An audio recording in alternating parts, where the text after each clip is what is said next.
Hello and welcome to another episode of Disney Movie Investigation. If this is your first time watching, welcome to the show. In each episode, we take a look at a movie that is featured on Disney+. On this episode, we're taking a look at a Disney Channel original movie as we take a look at Brink. And stay tuned for a bonus story as we take a brief look at the Goofy short, The Olympic Champ. And if you are enjoying these videos, I do ask that you please hit that subscribe button. That way you'll be notified with each new episode. Now, sit back and enjoy this episode of Disney Movie Investigation. So like I said, today we're covering Brink. This movie was released on August 29th, 1998. It was directed by Greg Beeman. It was written by Jeff Shaker. The production companies were Fake Real Films and Mandeville Films, and it was distributed by the Disney Channel. So there's not a lot of production history to this one. It is a straightforward Disney Channel original movie. In terms of some interesting trivia, though, the film would be filmed in Kirkland, Washington, and in the Los Angeles area. The scenes that take place at the X-Blade warehouse were actually filmed at a skate park called Skate Lab Skate Park in Semi Valley, California. The skating competition was actually filmed at Zuma Beach. And actually, in terms of some interesting casting notes, future Marvel star Brie Larson auditioned for the role of the little sister Kate Brinker, but she was unsuccessful. The score was composed by J. Peter Robinson, and with additional music by Phil Marshall. In terms of the cast, we have Eric Von Deeten, who plays Andy Brinker. Just interesting trivia note on him. He is the voice of Sid in the original Toy Story. Sam Horrington, who plays Val Horrigan. Christina Vidal, who plays Gabrielle Dalama. Robin Riker, who plays Maddie Brinker. Jeffrey Blake, who plays Jimmy. And Patrick Levis, who plays Peter Calhoun. In terms of the plot of the movie, Andrew Brinker is a soul skater living one day at a time. After his dad gets laid off, however, Brink must choose between skating to his morals and sacrificing his friends to make money from his passion.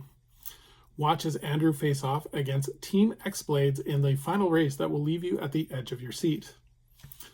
So in terms of recommending this movie, this one is a Disney Channel original movie, so it is mostly aimed at teens, and it is definitely full of that teen drama. There's a lot of elements in this movie that are introduced but never really followed up upon. For example, Brink at one point takes a third job working at a veterinarian office, or even a kind of a pet doctor kind of thing where he's washing animals. It's introduced, but it's never really followed up on until the last moments of the film.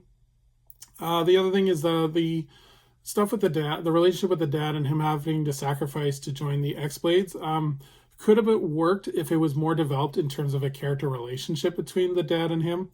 It only seemed to introduce the relationship very quickly, and then he was sacrificing his morals in order to make money. So I just think it would have been stronger if it was more fleshed out.